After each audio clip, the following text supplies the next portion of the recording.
नाजरीन, Asia cup 2022 के लिए पाकिस्तानी स्क्वाड का ऐलान कर दिया गया है।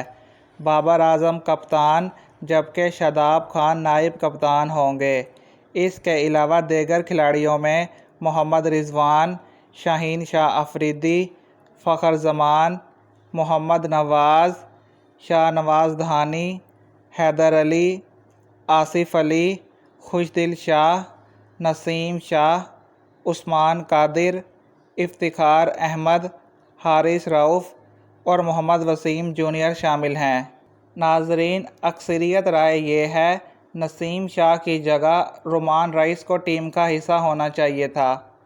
इसके अलावा मोहम्मद नवाज़ को बेहतर बैटिंग करने की सलाहियत पर इमाद वसीम पर तरजीह दी गई, वरना इमाद वसीम ही टीम का हिस्सा होते।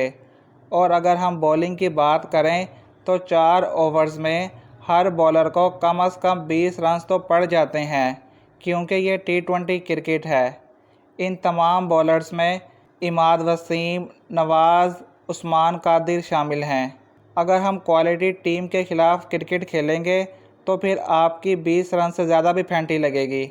पाकिस्तान का स्क्वाड बेहतरीन है, बैलेंस है। इस उम्मीद के साथ कि पाकिस्तान की क्रिकेट टीम एशिया कप 2022 में अच्छी परफॉर्मेंस दिखाए और पाकिस्तान टाइटल जीतने में कामयाब हो जाए।